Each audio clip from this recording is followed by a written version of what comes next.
Hmm. Nah, ini segmennya Cak Syukur ngobrol santai.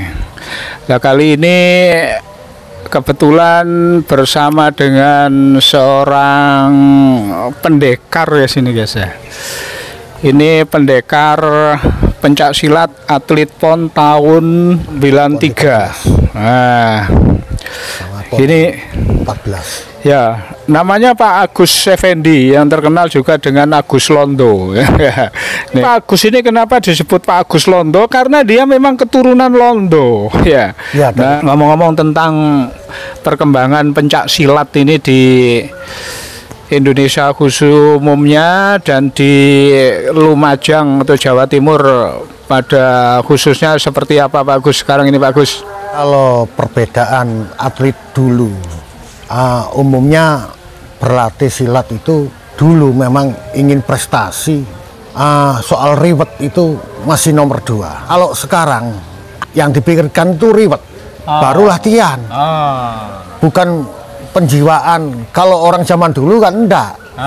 Zaman dulu itu penting punya nama besar, bisa juara, udah selesai. Oh, berarti di situ ada perbedaan motivasi ya. Beda. Motivasinya beda.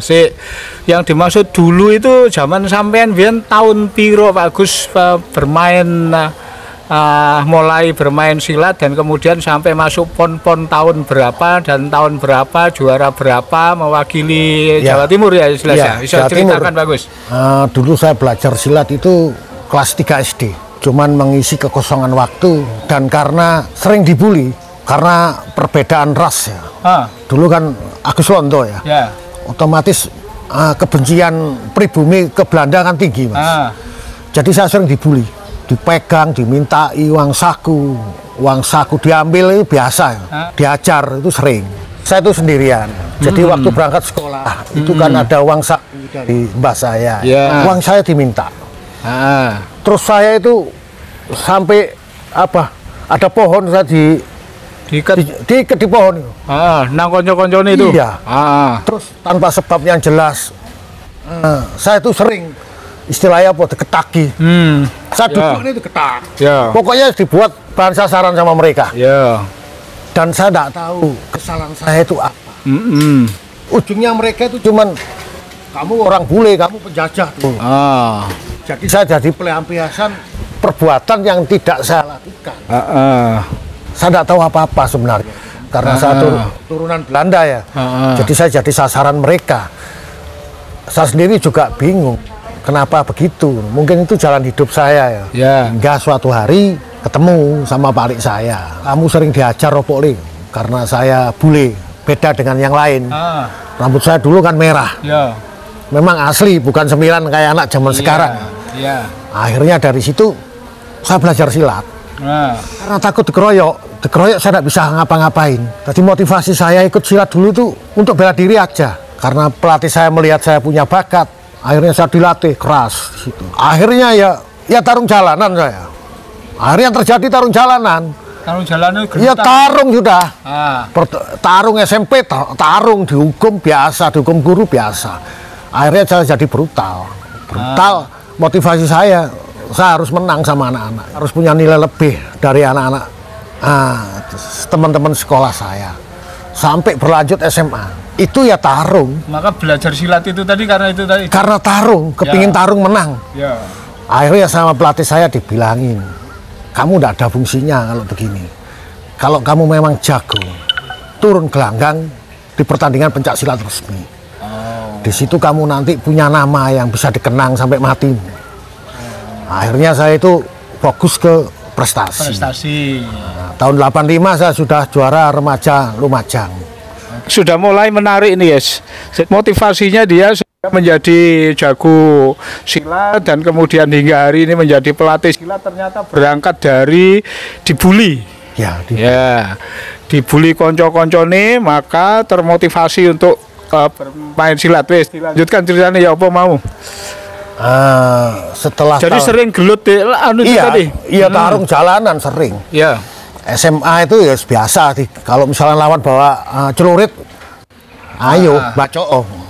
Karena saya bisa mengatasi itu. Itu sudah latihan berarti sudah. Ya? Wow. Karena tahun 85 saya juara Lumajang untuk remaja ya. Begitu saya naik ke provinsi, saya gagal. Akhirnya karena kurangnya satu latihan, nomor dua pelatih yang tepat. Ya. Akhirnya saya berlatih sendiri dengan dibantu palik saya Bowo itu. Begitu 91 ikut ke Jurda Lumajang di kelas bebas pertama kali. Saya itu berat 65. Disuruh turun kelas bebas 65 sampai 100. Saya berani aja daripada tidak ada lawan. Akhirnya lawan juara kejurnas itu saya tuh bisa bukan memenangkan, mengimbangi petarung nasional.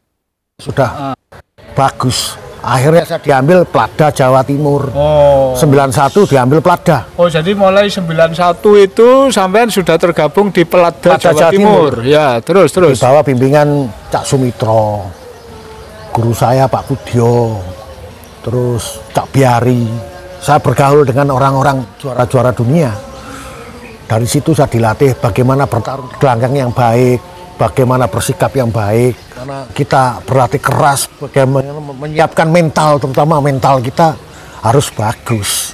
Lawan sama saja, lawan itu biasa aja, tidak ada. Cuman kalau kamu kurang latihan, tidak ketemu pelatih, otomatis kamu tidak akan jadi juara. Karena mereka kan bisa menukarkan pengalaman-pengalaman mereka. Kamu bertarung itu begini, teorinya begini, taktiknya begini, terus cara melatihnya begini.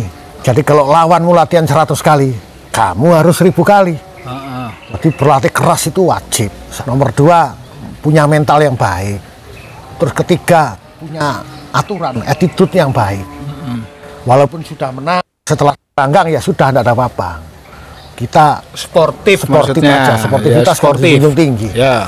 Jadi jangan kita menang karena curang, tidak mau kita, tidak mau. Ya itu aja, pelatih saya itu bagus. Jadi itu tahun 91 ya sampai dengan 93 saya menjuarai perak pon.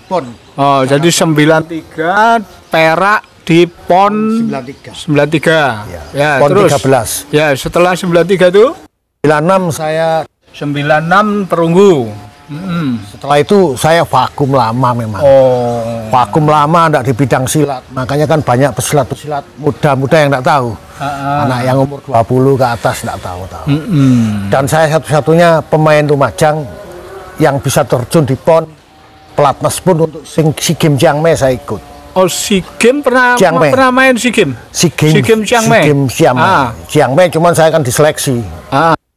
Begitu terakhir saya harus memutuskan teman saya atau saya yang berangkat karena jatah dari Jawa Timur cuma 2, cowok 1, laki 1. Jadi tidak mungkin harus berangkat 3 orang. Makanya Mas Zainuddin, sudah kamu berangkat aja, saya mundur aja karena pelatih saya itu kan pingin saya ketemu pemain yang